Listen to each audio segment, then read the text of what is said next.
Hello, everybody. Welcome back to Talking happy. Rad. I was like adjusting my shirt. Gonna make sure my hair looks good. What are you doing over there? Sorry. Cut. I don't have a hat. Cut. Oh, yeah, I do. Can I borrow your hat? No. All right. Take two. Action. Ready?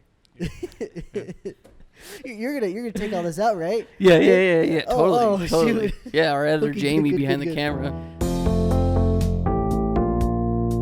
Yeah, everybody, welcome back to episode 181 of the Talking Rad podcast. It's been, I think, like 2 months since we recorded our last episode. Did you look at me like that song thing? I think it was like mid-May that we recorded last, and it's the end of July. Mid-May? Sounds right. Yeah, I think mid-May was our last episode we did. I mean, like, it makes sense of all the crap we've been doing. Yeah. Well, not doing, rather. Let's be honest. A lot of it was not doing anything. This last 2 months has been something else. I have not liked the last 2 months. Yeah. I haven't been a fan either, I'm going to be honest.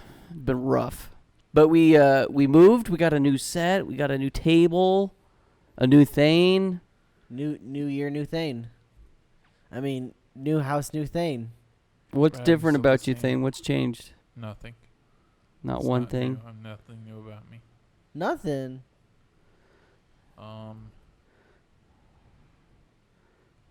The only thing new that's changed is that our rent is gone up. What are you doing? You're really Your quiet. audio level's bad. Well, I'm right in its face. So That's better now. It wasn't good enough. Now it's better. Well, anyways, before we moved in here, by the way, we were supposed to move in here in like June.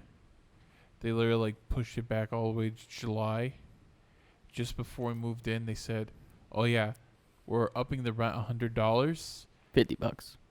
50. Oh, it was $50, and Or was it We're- $100? It was 100. Yeah, it was Definitely 100. 100. Yeah, definitely 100. I thought it was like $14.50 or something, and then they upped it.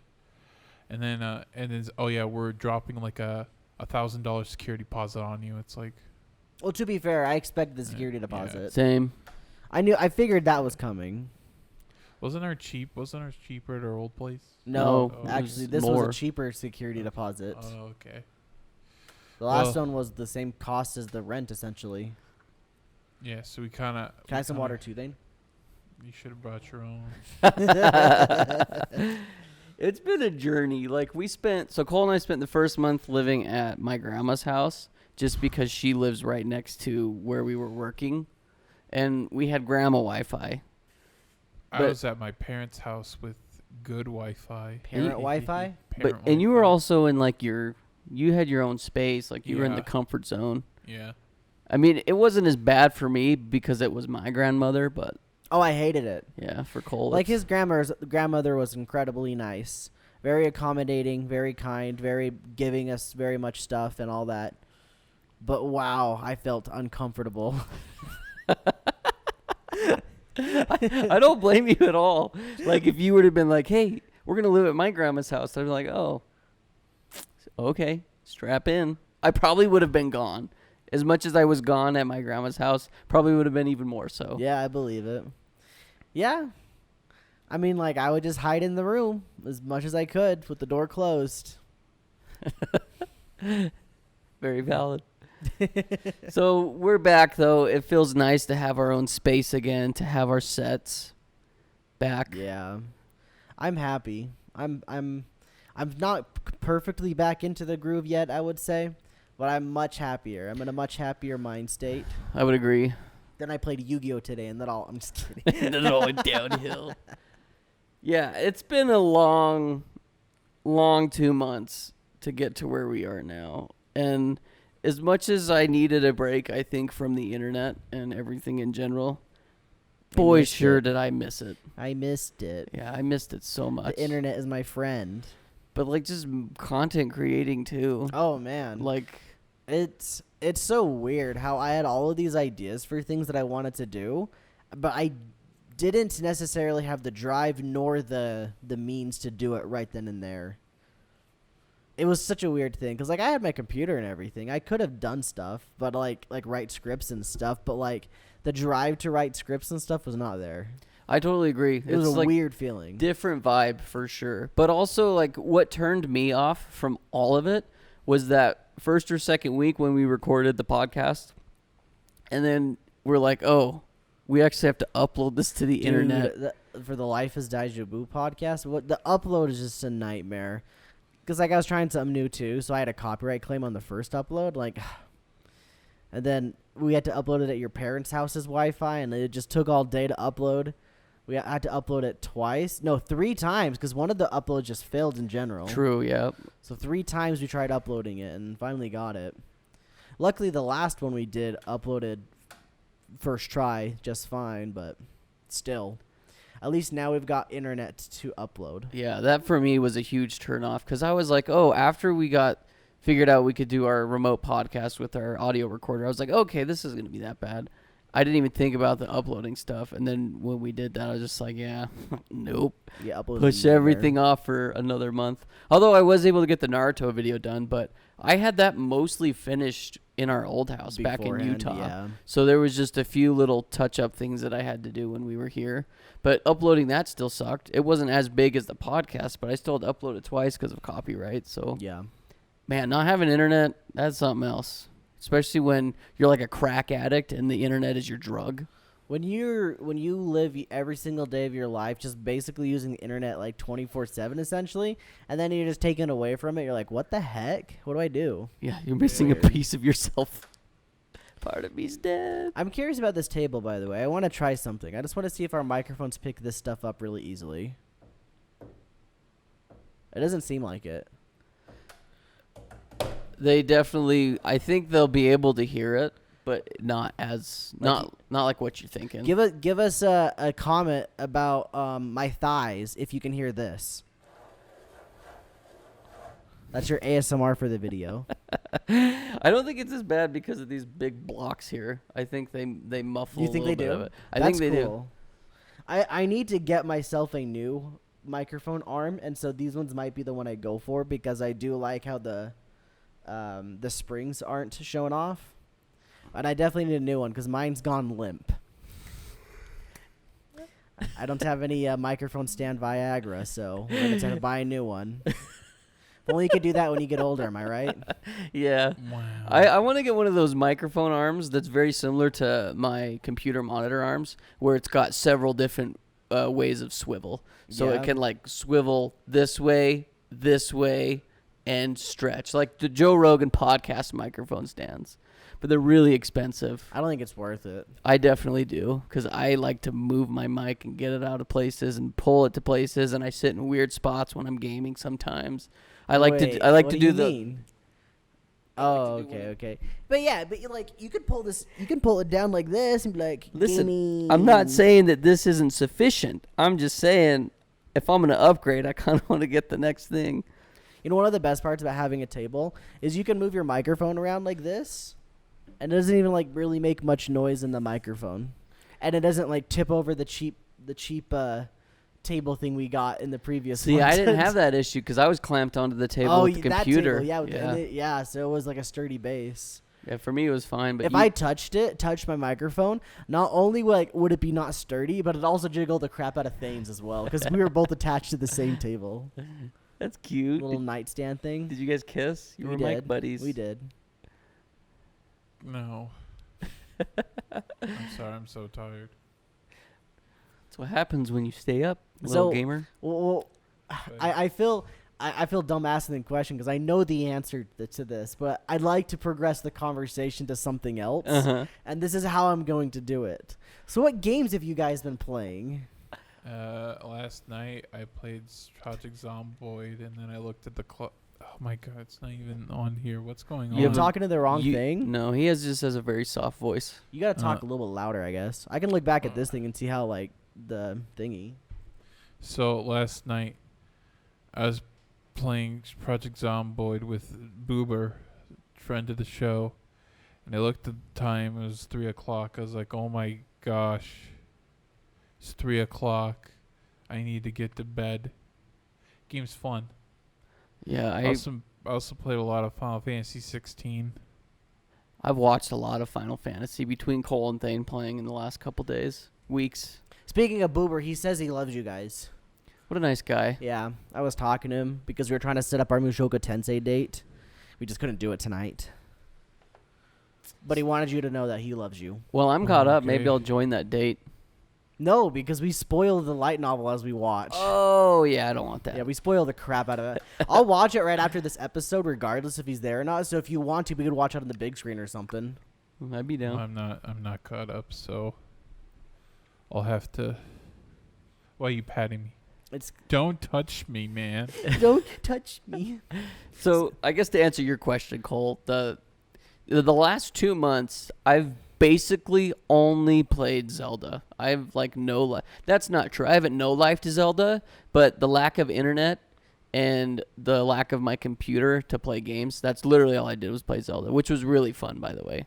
So I Yeah. played a lot of Tears of the Kingdom, and then I just a couple days ago I started playing Xenoblade 3. I played a lot of Zelda as well, and I finished that. And I played, like you were saying, the Final Fantasy VII Remake Intergrade, the DLC stuff for that. And then after that, I started Bravely Default. Since we've gotten internet, I am sad to say that I have not touched my DS since. I do plan on playing it, Ever though. since we got internet, I haven't gone to Final Fantasy 16. But that's only because I have a crappy TV with like 5 dead pixels, and so I bought a new one. I have this need for just being online with my friends that I have not been able to fulfill the last 2 months, so... It's like Sorry, Bravely it's like when Default. you haven't had sex for a while and then you go do it. Right? Yeah, exactly Right? like that, because we know exactly. Yeah, that. yeah. We just have needs that Yes. can only be satisfied by our internet friends. My biggest issue is, like, with Bravely Default is that, like, I really want to play it, but I also really want to listen to the audio. But, like... It's a DS. What do I? It's a DS. So one, it's bad audio just because it's a DS.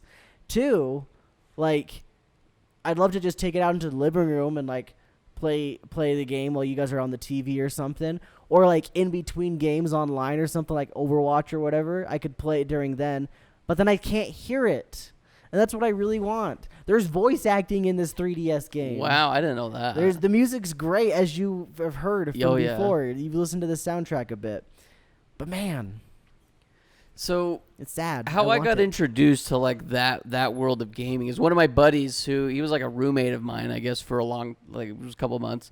But he introduced me to a lot of JRPG music, and Bravely Default, since it was B, was always the first on our music playlist that we would listen to. Yeah. So anytime we would turn it on, the first song of Bravely Default would pop on. And so I had gotten really familiar with the soundtrack, and then my buddy really hyped me up with all these different types of games, because I would say before living even with you guys, I played shooters, I played platformers, and Zelda. That was basically it. So he had hyped me up for it. He's like, oh yeah, like the gameplay's really fun, all this stuff, and haven't I played it have yet. been liking the combat system of Bravely Default. Is it just a classic It's turn-based? just turn-based, but like they do a little bit of like. So there's it's from the name. There's a brave system and a default system. Default means you just sit there for the turn, and then a brave system means you essentially. So let's put it this way: every time you perform an action, it uses up a point essentially, and you can use the brave system and cash in or take a deposit out of 4 points. Essentially, attack 4 times in the same turn. Then you sit there and wait until your points go back up to 0, because every turn you get a point. And then if you default, you add a point to your total, so you have like a bunch of extra stacked up. So say you default for 3 turns, all of a sudden on your 4th turn, you'll be able to attack 4 times for no penalty. But the other thing I really love about it is when you're just grinding generic enemies, is you just spam the brave button 4 times, attack 4 times, and they're dead. It's great. They don't even get a chance. Dunked on. It's been fun. I've been enjoying it. The cast seems okay. It really helps that they're voice acted. One of the characters is I don't know his name, but he's the guy that does Eren Yeager in English. He does Makoto Naegi in Oh, he's Danganronpa. he does also Meliodas from Seven Deadly Yes, Sins. he definitely does. Yeah. That guy. I think he's the main character. I think he is. And it's his voice has always been like, oh, I like his voice. It's kind of like a nostalgic voice that I hear and it's just like, okay, cool. We're good. We're chilling. Oh, that's cool. I wanted to backpedal a little bit back to Tears of the Kingdom because I feel like that's going to be the biggest game that's released this year and probably in the last 5 years. Probably the best game on the Switch, and then Breath of the Wild being number 2. But it depends on the question, though. To be honest, True. The way you word it, anyway. True. I guess best is very subjective. That said, because like I've said this before, I think Tears of the Kingdom is probably the best game ever made, but it's not my favorite game ever made, and so that's kind of the divide for me anyway. It's probably the best game on the Switch, but like my favorite game, no. Yeah. How do you feel about it, Thane? You've played, 30 hours in it? 20 hours? I've played 30 hours. Played like 10 hours. Well, what do you think? Do you think it's one of the best games ever made? No. I think it's good. I think it's very well made. But it's I don't know. I think I'm burned out of open world games. Fair. That's why fair. that's when I heard Final Fantasy 16 was not open world. It's like, thank God. Oh, so that's why you were super excited about that one then. Yeah, that makes sense. And also Armored Core is not open world. I'm like, yes, I just want big levels. I don't want to have a million things in the big levels. I just want it's like tiny events in this big level, and you can tackle it anyway. It's like I like that better than I just agree. like I'm on bunch your of crap I'm going on your on level. at the same time. I think open worlds are fun, but Yeah. they're so saturated on the market right now, and like not very many of them do them right, in my opinion. I think Breath of the Wild and Tears of the Kingdom does a pretty good job of doing them right, but there's not a lot out there that has sucked me into an open world other than those two. Well, I shouldn't even say Breath of the Wild. I didn't really care much for Breath of the Wild's open world, but Tears of the Kingdom's I did. That said, I'm on Thane's side. I prefer more linear, expansive level kind of things. That's probably partly why I like Xenoblade as much as I do, because they're not open world technically, but like the level areas that you're in are very expansive, and you can still explore them and get the same kind of feel of an open world, but there are clear, like what he was saying, like points on the map and stuff that will do a cutscene and stuff. I do like that. I think the biggest thing with Zelda's suffered over the years is just a lack of a story. If you think about games that you really like, especially like with Xenoblade, not only is the combat fun, the world's really cool, it's fun to explore, but the story It's real good. is what keeps you going. You know what I mean? Yeah. And I will say that Tears of the Kingdom does have a story that I actually very much enjoy. Yeah, I think Tears of the Kingdom story is pretty darn good. The characters of Tears of the Kingdom are kind of bad. If the characters were good in Tears of the Kingdom, that would have been a really, really, really fun story. Because, like, the concept of the story is right up my alley, honestly. All the different, like, plot points and stuff I'm really into. But just the characters are pretty lame. There's not a lot to him. Link already by himself sucks as a character. What does he do? Grunts. What's a character, am I right? Zelda's literally just her butt. She's hot. That's what she's got going for her. But her arc is, like, already done. She did her arc in Breath of the Wild. And back then it wasn't that great, honestly, either. Mm-mm. And then the new characters aren't very... I don't really care for them either because they're new, you know. They didn't really have a huge footprint to make me care about them. What's one of their names? I know Rauru and Sonya. That's it. Yeah. Oh, Minoru. True. I could probably do them all. That's the sister. Then you got Tulin, Yunobu, Sidon, and Lightning Girl. Freak. Don't worry, I'll get it. It's oh shoot, do I know her name? What's her name, Sky? I have no idea. You don't know her name either? Oh no. I know Urbosa. I know Urbosa. Those characters are all from the first game, The though. champions were much better than the other characters that we've had in the Tears of the Kingdom. Yeah, I agree. Like, for some reason, their little side stories were far better, well written than the other characters in the game / Tears of the Kingdom as well. Yeah. And like I said, I do enjoy the Tears of the Kingdom story, but I agree with you. I think the characters are very, and especially when you're comparing it to something like Xenoblade, where there's character arcs for lots, if not all of the characters, and they're not just a stand-in character like what Link is. And if it's like a really side character, you can still get it through the side quests. Well, even with in Xenoblade 2, with the blades, the blade quests, all the blades get quests. you're like, what the heck? You're my sword, and I care about you.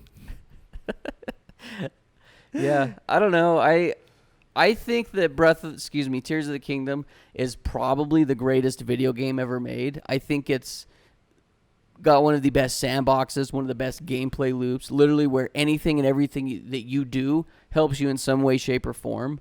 And not to mention all the abilities that they gave you where you're basically God. It's like, how can we take something like Minecraft but put it into the Zelda? And they did. And it's really, really cool. But I do agree that, is it my favorite game? I don't know yet. I need to let that one just bake for a little bit longer. I wouldn't be surprised if the next one is even better, just because they might have actually cared about the story more. They realized people actually like the story and stuff, and they might actually make a good story in the next one. So, do you think the next one's going to be set in the Breath of the Wild universe? I think it's going to be something completely different. I would be shook because this would be the fourth game if you count. Same world. Yeah, it would be the fourth game if you count Age of Calamity. Yeah. Which, after that came out, I'm like, yo, maybe we're just going to get a banger of a story in the next Breath of the Wild, whatever it was. Yeah. Because there was so much cutscene in that game. Like, the story was really, really fun in Age of Calamity. Doesn't, like, Tears of the Kingdom kind of retcon that story, though? Like, because of Tears of the Kingdom, a lot of that story could never have actually worked out or something. Well, yeah, I guess without spoiling it, there's lots of characters that are dead in Breath of the Wild that come back in Age of Calamity. Oh, yeah, because it's a prequel. Age of Calamity is a prequel. There's some time travel shenanigans. Yeah, there's a lot of time travel shenanigans, but, like, it's technically a prequel. Sure, but after, like, towards the end of the game, dead characters are not dead. Oh, gotcha. One of them's they're all very prominent dead characters that are not dead. Yeah. But, yeah, I don't think there's any reference. There might be one or two small references to Age of Calamity and Tears of the Kingdom, but I don't know. Yeah. Other than just the time travel. Well, there's something we can look forward to over the next 7 years. People making open world games, but with building mechanics in them. Yeah. Ready to play Fortnite of the Kingdom thing for the 7th time? No. Why not? It's ready for Assassin's Creed, but like you use the Animus to like build structures. Yeah. It's gonna be great. I'll make the pyramids. Use the Apple of Eden. I don't need to go to. I know basic Assassin's Creed lore. I don't need to go to Assassin's Creed Origin. I'm just gonna make the pyramids myself in Assassin's Creed. What's a mythology they haven't really used anything with? Assassin's Creed Russia. I don't know. I feel like there's a side game of that. Assassin's Creed Finland. Ireland. Yeah, there we go. We'll get a bunch of leprechauns or something. Yeah. Assassin's Creed Eskimos in that Alaska could work. or Antarctica. Canada. Have they done Viking Assassin? That's literally the last one they just did. Yeah. Valhalla, yeah, yes. That's what they just barely did. They did Rome, and then they did Egypt. You know, Egypt is such a cool setting for video games. Why aren't there more? Like, I don't know. I didn't play Assassin's Creed Origins because I'm not a fan of this series, but like, man, the more I've thought about Egypt, like, there's so many cool things they could do with that, like mythology. There needs to be more Egypt games, like Prince of Persia kind of style, but People like. are theorizing when there's a new God of War game, might go to Egypt. That would be sick. Yeah. That'd be sick. I don't know if I'd play it still, but that'd be sick. I'll tell you if it's good. I think they need a game, maybe a JRPG or just regular RPG set in Egyptian. I know Titan Quest, I think, has a Egyptian mythology setting. What's Titan Quest? It's an action RPG, like a PC one. New? No, it's old. Oh, it's old. You can get it on Steam though. They like remastered it or something like that. I guess the hard part with doing something in Egypt is that, like, what kind of climates do you do other than sand? There's not a lot Not much you can do. No. That's probably why most developers stay away from things like that, because they can just go crazy with other parts of the world. Well, I even think if they there's just some other climate in Egypt. There definitely is, but like, there's not Yeah. like a lot of variety. You're not gonna get like a snow level, Yeah. probably Well, anyway. Well, that's where you just get creative. It's like, all right, it's a desert. Let's have a town with more abstract structures, and maybe have an underground cave system. Maybe like if you go down enough, it's cold. I don't know, something like that. It could, yeah. There's a city that's more tropical. Cave systems are underexplored, I think, in explorable games. which you think that devs would actually opt for that because It's easy to make. yeah, easy to make. You're digging holes. Which is weird. Like, I didn't realize this is a thing until Tears of the Kingdom. The fact they have all these caves and stuff everywhere made me go like, there's not a lot of caves in video games. The only other one that I can think of, but they're all loading zones, is Skyrim. Yeah. There's tons of cave systems, but it's all loading zones. They're all loaded in differently, which Breath of the Wild, I don't think there's very few loading zones, I think, in Breath of the Wild. And if there is, it's hidden behind a cutscene or the game lags. In Tears of the Kingdom, when you That's go what I from- meant. Sorry, Tears of the Kingdom. when you go from like the sky to the depths, you definitely feel the load. I learned that there's specific areas where you can jump from the top of the sky all the way down to the depths without it lagging. Oh, really? Yeah, but I think it's only where the labyrinths are because they're made in a way specifically where after you finish the puzzles, you're supposed to jump from the sky all the way down into the depths. Okay, so they probably, while you're there, the bottom's already probably loaded in Yeah. at that point. Yeah. But yeah, like countless times you'll just jump in, going really, really fast, dive in, and it has to like stutter and load. And thinking about, and you and I already had this conversation, but thinking about the depths and how Nintendo was able to do it, well, it's just dark and black, and you can't yeah. see anything.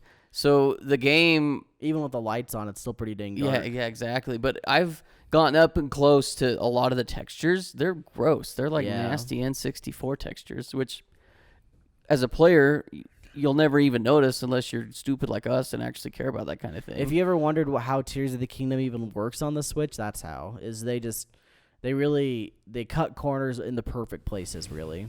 And then they're good at hiding it. Yeah. Like another one I thought of was like the Korok Forest, which obviously is a whole area you can explore, but they just fog it up. They obscure it. Yeah, obscure it like crazy. But it's really fun to see what areas they put tons of effort into, and then other areas they're just like, eh. Yeah, it's pretty obvious. You can really tell. I think if we're going like for critical stuff of Tears of the Kingdom, I think the Sky Islands kind of suck. Like getting to them is a pain to begin with, and when you're there's not a lot there. You get there and go, oh, there's a treasure chest with an amber in it or an opal, or you go, oh, there's a fairy. I go grab it. Yeah. That's about it. Well, I guess that's spoilers. I won't talk about that. But yeah, they do have shrines up there. That's basically it. There's shrines, but I don't know. I just feel like the exploration of the sky could have been cooler.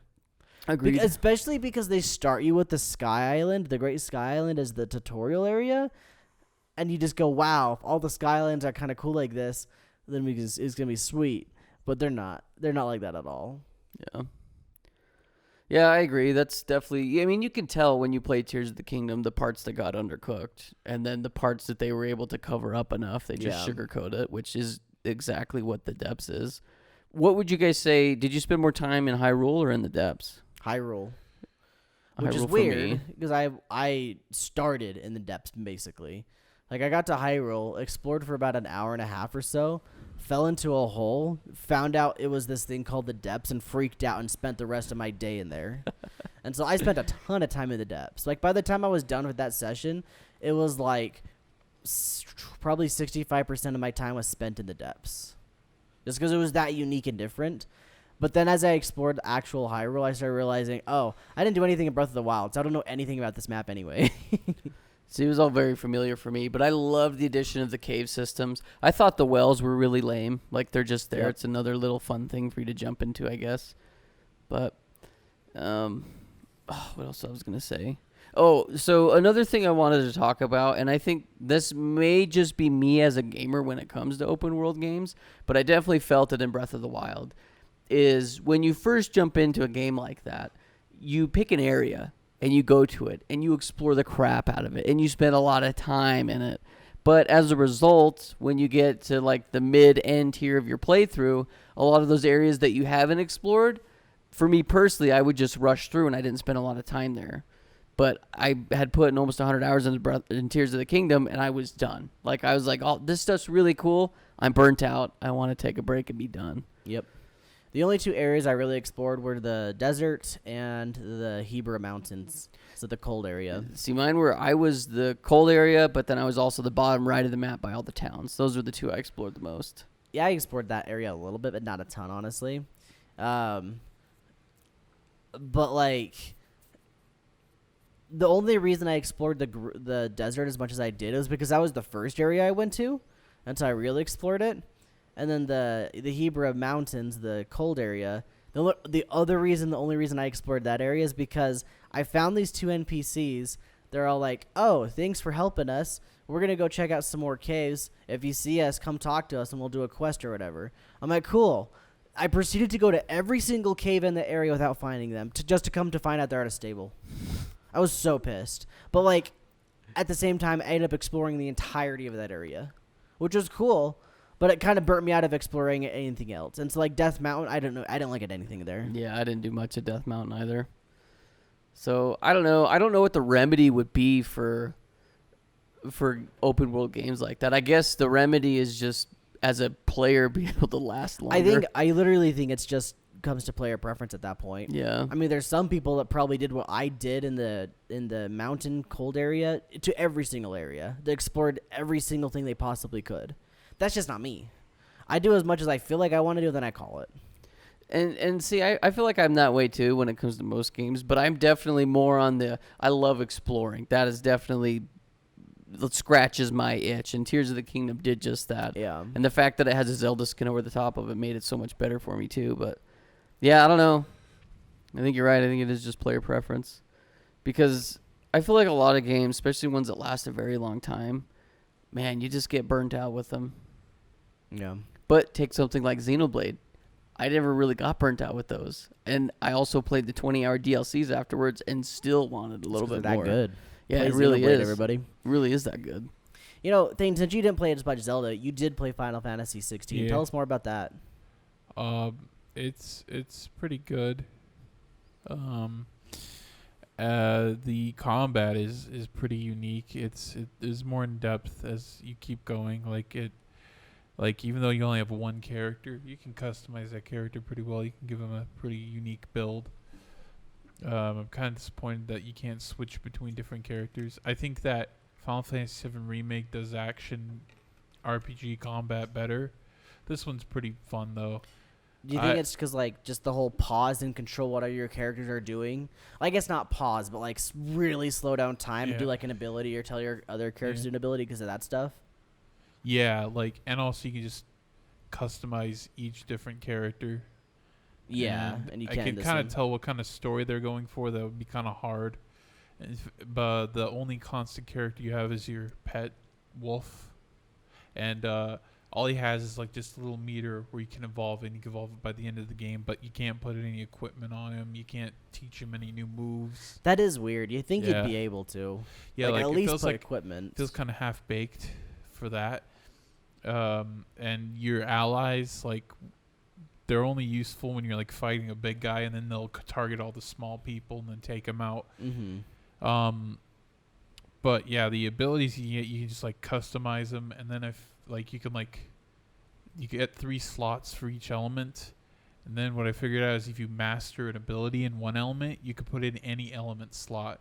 So you can just have a fire passive, which is like would be the Phoenix Shift. And then you could have like a lightning attack and a light attack if you mastered one of those techniques. A lot of mixing and matching then. That's pretty sweet. Yeah. And there's also like it's taken a lot of inspiration from Devil May Cry. Like you can shoot spells like you're shooting a gun. And also there's a limit break. They have their version of limit break. You click in both sticks and you pretty much go Super Saiyan full force. Well, actually, there's also a lot of like there's like battles called icon battles, and they pretty much just like you turn into Godzilla and you fight other kaiju summons, and they're based off classic Final Fantasy summons. Like you control Ifrit, and there's another one Titan. Yeah, I've seen you do a couple of those. It makes it kind of look like a 3D fighting game kind of thing. It's really, it would be a really cool idea on its own, but like in the whole game, it feels like very underwhelming. Like I love the scale, I love the scope, but the gameplay is like kind of lacking. It's just you keep mashing that button over and over again. I did like the space battle where you go into space. Oh, you get to go into space? Yeah, it's Wouldn't like be a it's JRPG crazy. without going to space. And fighting It's God? real crazy. Do you fight God? No, you fight Bahamut. Is that a god? He goes no. Well, I Is don't he know. a He's god? a God's dragon. cousin. He's God's cousin. It's God's cousin. Yeah. Oh, go ahead. And I like the story so far. I haven't quite beat it yet as this podcast, but I think the story is fine. Do you like this setting much? Like how it's high fantasy almost? Well, not high fantasy. It's still technically just low fantasy. Yeah. Well, it's kind of trying to be dark fantasy a bit. But they have, like, it's almost feels like The Witcher and Game of Thrones, kind of those two universes. Yeah. They made it like M-rated and stuff. Because, like, at first, when they first showed it off, I thought I was interested in that. Yeah. But then, like, the more I started watching you play specifically, I was like, dang, bro, the Final Fantasy charm that I don't know and love because I've only played Final Fantasy VII Remake didn't feel like it was there. And I was like, dang, I want the weird, wacky Moogles and characters and stuff. Well, Granted, there's Moogles and Chocobos and all that in their game, but They're it very doesn't- realistic looking. they're realistic and it Yeah. doesn't feel very whimsical, I guess is the way Yeah. to say it. It's not whimsical at all. It's very serious. Yeah, they tried to go for a more serious. I think they were trying to appeal for more Western audience. Oh, I bet they did it. I bet the Western yeah. audience loves this game. Yeah. I'm curious to see what the Japanese audience thinks of this game. Probably were fine with that. I don't know. But what is it? The story is good. I like the characters. I think that I lost my train of thought. Okay. Frick. Okay. And action. They swear a lot. Did they kiss the two? I have no idea. You know. I looked it up. I looked it up too. I was a little bit impatient. I looked it up. I was curious just for watching the same yeah. movie. Like, So, I got the curious. side quest, the quest structure. All right, I think where they put their heart and soul is like the action sequences, and you could replay those throughout at shrines. And there's several of them. It's like, all right, they put their heart and soul into these like action levels. Then you have to do all the in between fetch quests. They Some kind them of are dump on the quests. Yeah, some of them are just main quests. And it's like, oh, go talk to this character. No, go talk to this character. No, go fetch these items. No, go talk to this character. I'm like, oh. Checklist. And then you can like, they could have summarized several of these parts together to make the game more flow better, but the game just grinds to a halt when you're doing these quests. And also side quests, the ones that don't have a plus, feel like they add nothing to the game other than you get cash or experience. And That's ironic because they don't have Yeah. a plus. yeah. They don't add anything Yeah. to the game. Well, the ones that plus the game actually you can like you can get a really cool sword, like a blueprint to a high level sword, or you can get access to riding chocobos in the open levels. But there's only like a handful of those, and no other side quests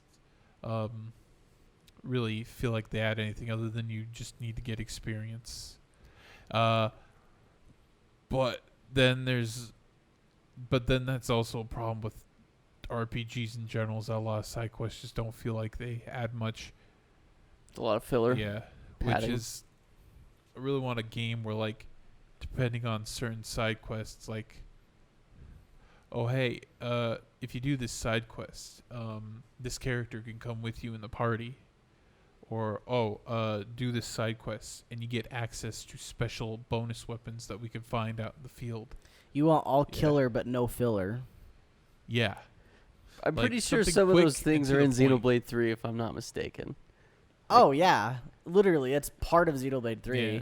You do a side quest and the character joins your party, and you can like swap them in and out and like Yeah, learn I their want weapons and that. stuff. I want that. I want Yeah, dude. something tangible. Second message of the day: play Xenoblade. Yeah. Heffing great. But also, an idea for a game is like maybe like you have a bunch of quests and you can't tell which ones are side quests or story quests, but you like, and you have to like read it to kind of figure it out. It's like, all right, maybe this will advance the story, maybe this one will.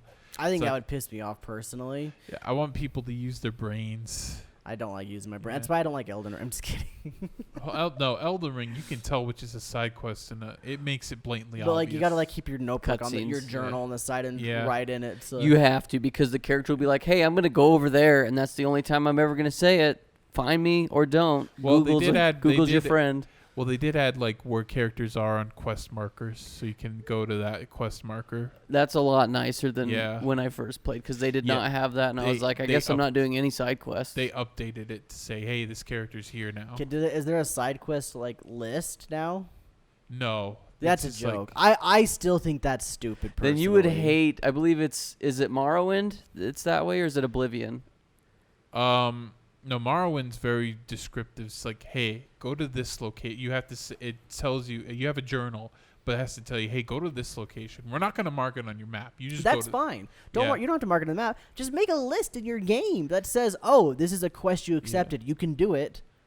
Some side quests do for Elden Ring, but not every single side quest. So one of my coworkers in my last job, he was telling me about he played Morrowind, and he had an actual paper journal that he kept track of literally everything that he was doing and going and finding. I believe it. And I'm like, dang, I love the idea of it. I would hate it in practice Yep, with a video agreed. game. 100% That's why they used to agree. keep a note section back in when you Yeah. had manuals. But even those games still kept a Yeah. quest list. Like Yeah. you could just click pause or whatever. I'm like, "Oh, this is the stuff you got to do, or the stuff you've accepted." And I totally agree with you there. Like, I want to, because I'm the type of person that when I see all the icons pop up and I know they're all side quests, I'm like, okay, I'm going to go accept all of these. And then when I'm in that area, then I'll do those side quests. But I don't want to have to remember what I am accepting and what I'm not. And I feel like it's bad. I feel like I that's think it's bad for a bad. game because it's not incentivizing you to do these No. things. All it says is, "Oh, this person spoke to me." Whoop-de freaking do. I'm not gonna do it then. Oh, dude, it just drives me insane. It's just so silly. Like, I understand you want it to be like super like in depth and realistic and Yeah. stuff like that. If you really care that much, just make a like A an hard in-world mode. journal. A hard mode. Or a hard mode, sure. Or like I was thinking like an in-world journal where you talk to the person, you see a character pull out their little notebook, they write it in, they shove it back up their butthole, and they read it. And they like you click the menu and you read it, you see them pull it out, they look at it, and it's just like these scribbles. It says like, John said that his daughter died and he's sad. And then you go, oh yeah, that's right, John. Just the fact that I remember John's daughter died or whatever, and I had to go do that side quest. You don't have to put anything else. Just something to indicate that you have a side quest you can go do. Yeah. And you could make it super in-world, and then I would be a lot more lenient on this. I would still think it's dumb, don't get me wrong. But, like, I'd be far more lenient than literally nothing. Well, I think that's silly. Name a modern game that would do that, or that wouldn't have that, rather. That doesn't or wouldn't? Yeah, that like name a modern RPG game that. Oh, there's none other than Elden Ring off the top of my head. Yeah, well, that's and why even I'm bashing Elden Ring, just because even it's the what only one. what Thane just said, it sounds like they added it a little bit in there. Yeah. To be fair though, Dark Souls from day one's always been that way. Like to initiate a side quest, you talk to this person, then they say, "Well, I'm gonna go do this," Yeah. and then you go find them. For Dark Souls, it's a bit more linear, and like you use it's like, oh, I'm heading over there. If you're heading over there too, you just encounter that. Yeah. But I guess they also said, hey, just pay attention.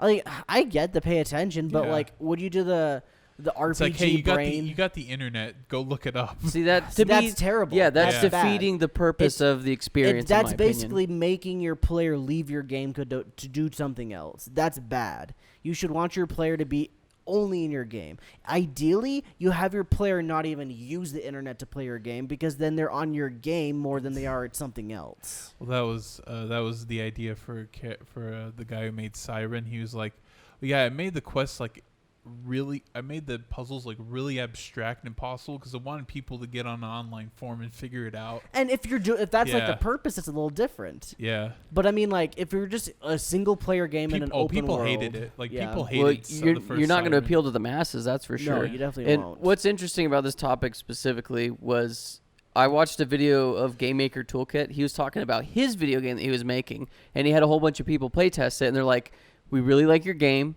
The puzzles are too hard. Like you need to make, like with gamers, gamers always want to feel like they're doing something, they're achieving something, they're gaining something. And if you're making things that are too hard for them to, you have to always be given a little bit. Literally lead us along like doggies. Yep. Keep giving us a little bit of food here and there until we reach the goal.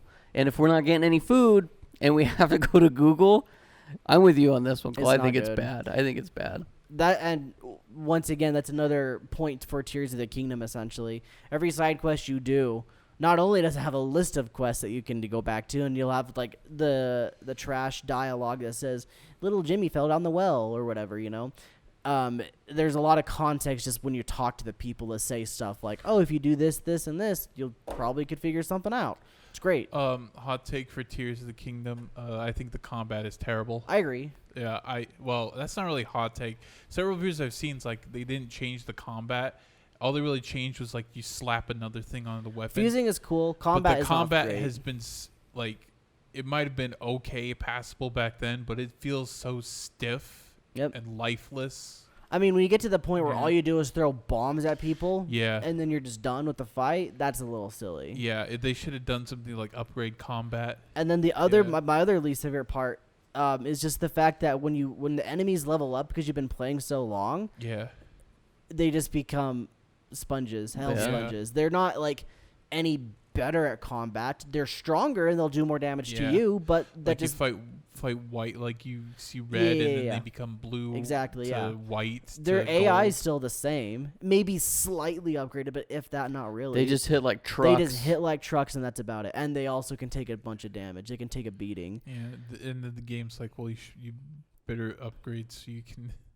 Well, freaking in defense, I mean, I do agree with you guys with the combat. I think the core combat itself is very stale, very old, especially compared to something like Elden Ring or even Final Fantasy 16. Yeah, some of the more modern, fast-paced RPGs. Before you really get into it, I just want to pause and throw this on there. Old Zelda games still work with this updated combat because they're linear. Yeah. If it wasn't for the open world, we wouldn't have this argument. Anyway, go ahead, guys. See, just a second thing. No, go ahead. An open world game I was addicted to was released was Ghost of Tsushima, and it felt like Assassin's Creed, but it did something different. It had like the stance system, and like you just would switch stances to encounter different characters, and as you leveled up, you can experiment, like do a completely different stance and kill an enemy with that stance because you get so good at the game, and you're like, okay, so I killed a smaller guy with like a stance meant for a large man. Yeah. See, and in defense of, I guess both Tears of the Kingdom and Breath of the Wild combat, the core combat itself is not great, but the world interaction you get is, I think, what they're kind of going for is for people to think a little bit outside the box. Because I'm sure you guys have seen the death mechs that people make, or the all sorts of really cool things. But yeah, I do agree. I think the core combat is very like. As cool as that is, and the cool things you can do with that game is awesome, but that's the 1%. The 99%, get the stick and smack the guy with the stick till it's dead. They smack the guy till it's dead. You're right. Well, I guess for me, I experimented a lot with the fusing with arrows and with weapons, always trying to find like what's the next cool thing. What does this thing do if I fuse it with this? That being said, because of that, I always felt like I was out of arrows. Anytime and every time, I was always out of arrows. So anytime I saw a beetle, I was buying arrows. Every shop I went to, I was buying arrows, and I always feel like I never had enough arrows. Yeah, I mean, I liked to fuse a bunch of stuff to the weapons. It got to the point where I realized, well, I might as well just put the strongest stuff on the strongest weapons. Why would I ever do anything else different? Yep. And then the arrows, it's like, why would I do anything other than bomb arrows, maybe a puff shroom to make it so they can't see me? The there's the heat-seeking ones, which are really cool. Oh yeah, the eyeballs. I only use Yeah. those for flying enemies, honestly. The wing ones, or if you put a wing on there, For it's distance. like a sniper. Mm-hmm. So I really think that Tears of the Kingdom did so much right as far as like their sandbox and what they've allowed the players to do, because you're basically limited to your own creativity. But that's also where it suffers, is because like you just said, that's the 1%. The 1% are figuring out how to make death mechs. And a side note, I think also part of the reason why the combat is bad, because they give the players so many different options to do. They find the one thing they like and they go with it. Yep. That's one reason. The other reason is because the enemies don't really do anything different. You'll see them in Tears of the Kingdom, for example. If they don't have a weapon, they'll put their head down and start charging with their horn on their head. Really cool, but I mean, like, what do? You just get out of the way. You yeah. don't even have to jump. You You literally can walk, and they go in the straight direction the entire time. Or you could just snipe them in their brain. Or just shoot them, yeah. Like, they don't have a lot to, attack with. That's all, Like, every now and then you'll see some funny thing, like a moblin will pick up a bokoblin and throw it at you or something. Like, cool. What does it do? It's not much. And, like, that's all you see is moblins, bokoblins, and Lizalfos. Like, you see some other enemies occasionally, but they're pretty few and far between. Yeah. Yeah. It's interesting how, because the game is so good, you see the glaring problems with it even more so. Which I think is just a testament to the game itself. Yeah. So I think we're all, and I think most people are on the same page with the bad things in Breath of the Wild. And I don't think they're necessarily awful. Obviously, it doesn't break the game, but No. when you compare it to other games that you really love the combat, you're like, oof, yeah, I'd much rather fight and kill things in that game. Yeah. Like, for me, Breath of the Wild is just a big sandbox for me to explore and dink around. What are the cool things that I can make? Because if I saw enemies, I would actively avoid them, and that right there tells you everything you need to know about the combat. And I Yeah. feel like most players are that way. Oh yeah, definitely. A lot of people definitely are. But before we wrap up, I had one more question I wanted to ask you guys. As far as upcoming games, do you guys have any that you're looking forward to? Armored Core. Armored Core 6 is coming out. Is it gonna be like?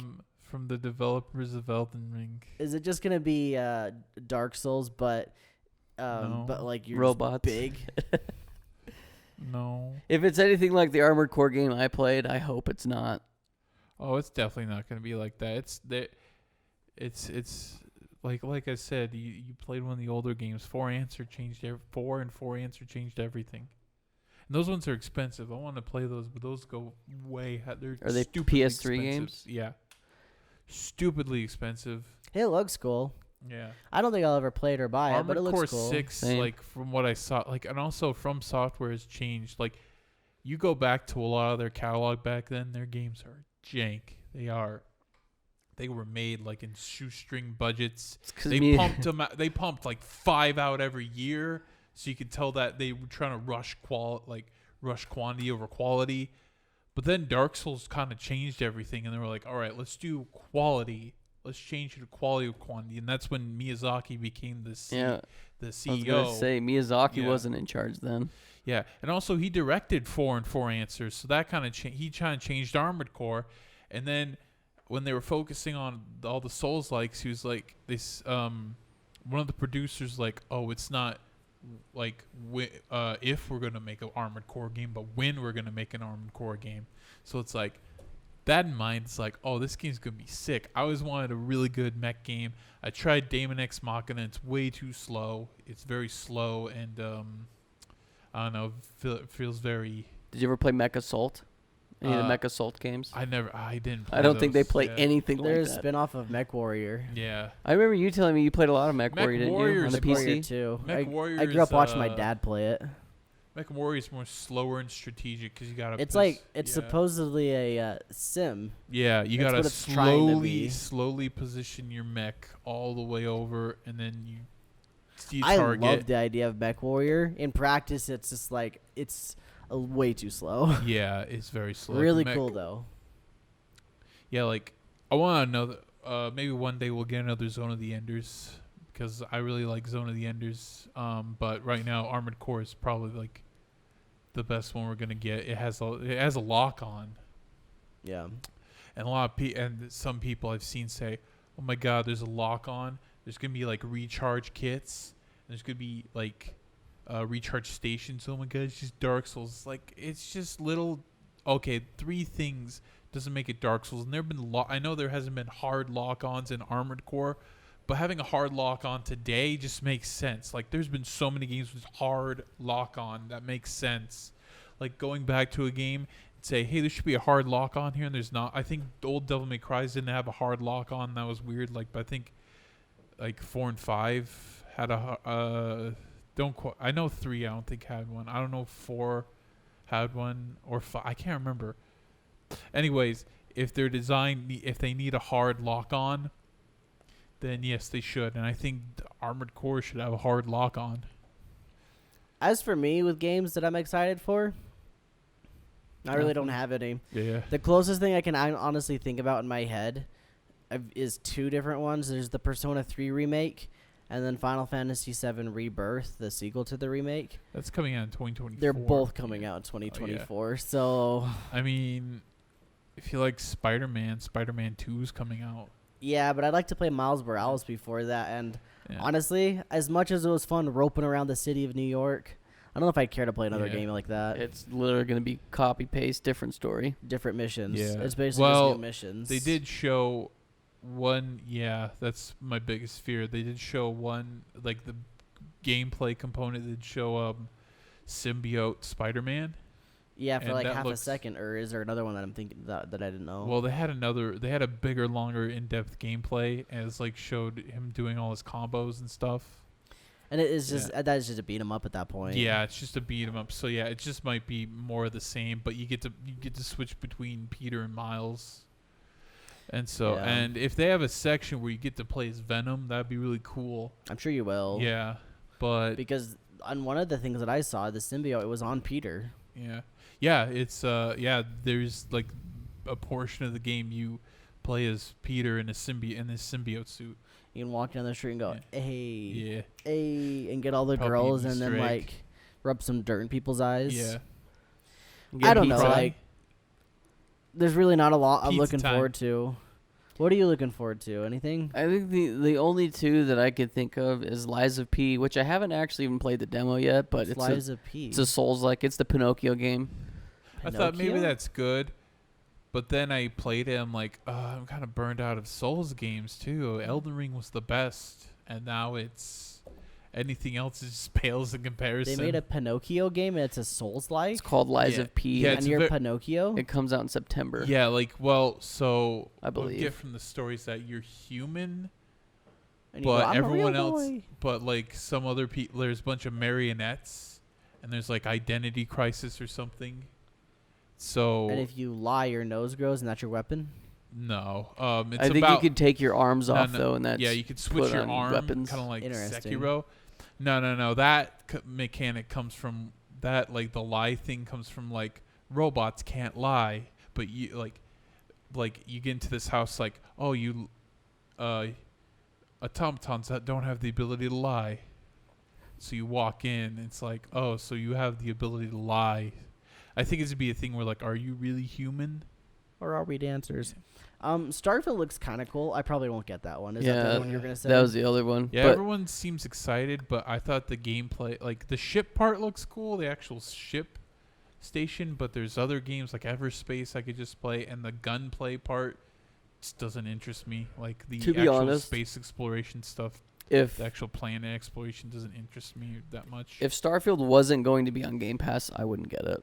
The fact that it's going to be on Game Pass is why I will play it. Yeah. Am I looking forward to it? I don't know. I mean, I think it'll be fun to play with the boys for a little bit. I have a feeling it's going to be a game critics are going to like absolutely praise and adore, but then like the actual fan base are going to eventually like pick it apart, be like, it's not that good. It happened with Fallout 4. It eventually happened with Skyrim. Like, people still love Skyrim, but it's like, yeah, it's not as great as critics said. Fallout 4 was even more ripped apart by fans. Well, the only hot take, but I think everyone agrees. The only reason Skyrim is as popular is because of the mods. Yeah, and the fact that Bethesda's cool with it. Console, also like how many consoles it's on. True. And the memes where it's like Todd's like, I'll stop putting Skyrim on consoles as soon as people stop buying it. I can't stop. Like, I can't stop. It makes sense why they keep putting it on consoles. I mean, even this guy who hasn't even played or beaten it has how many copies of Skyrim? It's 3 copies. How many copies do you have? I had a 360 copy, and now I just have a PC copy. And Okay, I have 2 as well. Yeah. I don't even like the game. Why do I own it 3 times? I don't know on PC. It's like I never have to buy it again. It's on PC. Then I saw the joke of an anniversary edition where it's like, hey, it's 10 years. Here's mods you can get for free. We threw in the game, and you have to pay $50 for it. It's like on the consoles, mods cost money, from what I understand. Oh yeah, the freaking Bethesda Club or whatever. It's like that's a joke. That's an absolute joke. I guess if I had to pick a game this year, I would say it's the obligatory Pokemon game coming out this year. Whatever that may be, I'm sure there will be something. They should really take their time. It's like, all right, guys, we're going to take our time. We're actually going to craft a bit. That's a whole nother conversation. That's a conversation and a half. Like, what happened? They released Arceus. People liked Arceus. It was a nice change of pace. And then, like, the same year, they released Scarlet and Violet. Everyone's like, oh, my God, this game is unfinished. Arceus is unfinished, too. Yeah, like, both of them were. And it's like, maybe you guys should just take it slow. They can't. They want to know why? Money. I know, money. Because consumers can't stop buying Pokemon. Just release a spinoff or something. I don't know. Like, oh, that's what it's going to be this year. Oh, it might be Detective Pikachu 2 this year, actually. Oh, yeah, I heard about Detective Pikachu 2. Yeah, maybe I won't. I heard there was rumors of Legends Arceus 2. Have you heard that floating? Anybody can make that rumor. Yeah. There's gonna be another Pokemon game after the one that just came out, by the way. Oh shoot, you heard it here first, folks. New rumor, new Pokemon. No, it's literally everybody makes that rumor every it's other like, guys, day. here's a rumor. There's gonna be another Pokemon game after this one. It's like, yeah. The Pokemon rumor mill is really bad. Everybody will make anything up, throw it on 4chan and say they're real. It's pretty dang bad. Guys, there's gonna be a new Pokemon, next Pokemon game. It's gonna be an electric mouse. No way. Yeah, I like Pokemon. I'll give them my money. Their games are good enough for me. I get what I want out of them.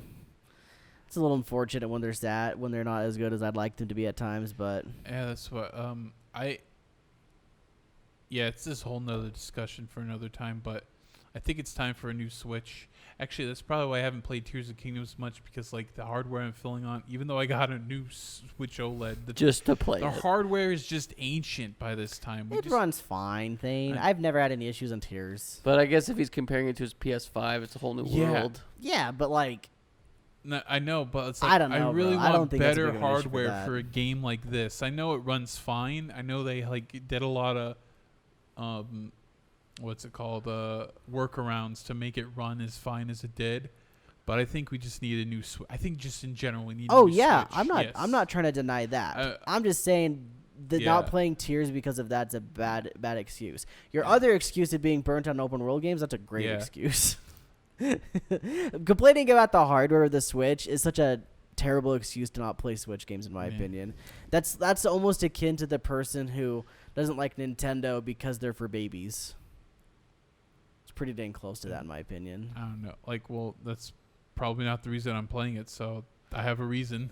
I mean, if the game functions properly and doesn't have any issues, I think the hardware is probably fine. Exactly. The Switch runs it just fine. But I guess if you can make the argument that you like 60 frames better than 30, which I definitely prefer. After playing Final Fantasy and seeing most of the game in 60 frames, I'm like, I just want every game in 60 frames now. I only ever notice it if the frames change. Once I start something based on whatever frames they are, I don't notice it unless it changes frames. Final Fantasy 16 has serious frame dips during cutscenes only. But really? Like, yeah, but in gameplay, it's mostly That's sad. consistent. Like, It's sad. Yeah. Especially since we're talking about how the PS5 is better than the Switch. I mean, of course. Well, I mean, hardware-wise, of course, but Sure, optimization's different. Yeah. You are correct. That's the developer's fault. Yeah, take that, Square Enix. Get good like Yeah. Nintendo. Nintendo does what Square Enix. Do Square notes. And they're like, Not. fine, we Not. won't make any more Switch games. We won't make any more fun little JRPGs you guys like on that little console. What was the last one they did? The Octopath Traveler 2? Live Alive, I think, the remake. Is Octopath Traveler 2 Oh yeah, no, out? they made 2, Octopath Traveler 2. Then they Is that instantly out? released it for PC later. Oh, so it is out then. Yeah. I really wanted to like Octopath Traveler when I played the first one back in a while ago. It's not into it. It's so Yeah. freaking pretty though. What a beautiful game that is. Man, another game I'd love to play that I probably wouldn't if it released is an Octopath Traveler looking Chrono Trigger or Final Fantasy VI. 2 games I want looking like that. I want a remake in that Octopath Traveler style. The 2D HD is what they're calling it. I would buy those day one and then probably never play them, but I'd buy them. So there's your money, Square. That's your advice from me, and that's the show from us. Thank you guys for watching. We hope you guys have enjoyed. If you made it to the end, talk about things wiener in the chat. The comments below. You can't see my wiener. No, they can. It's in spirit. It's here in spirit. We have a second cam under the table that Yo, we've been that's the switching best back and part forth about to. having this table is we Then they freaking can see hot- your like, wiener too. I'm wearing shorts. Thane's wearing shorts. Guy's wearing pants. What? Or am I naked? Jeans. Oh, he's naked under there. I was lying. I saw his ween. I wanted to join the Thane Dong Club. But yeah, thank you guys for listening. Hope you guys enjoyed. Check out our stuff. We do stuff, and we're gonna do more stuff in the future because that's what we do. We just do stuff. We do stuff on the YouTube, so we make the videos about all the different things. And if you like anime, we do that podcast over there too. The Life is Daijobu podcast. Ooh, Look spoiler. at this plug. Look at this Spoiler. plug. Oh shoot. Oh shoot. Now they know. Now we I have a can- double-sided sign. Now I can save it for next episode. And then at the end of Life is Daijobu, I'll flip it around that way. Like, check out this podcast. But just do it at the end of Every each episode. episode. We'll see you guys. And as always, keep it rad. Bye. Beep, beep, beep, beep.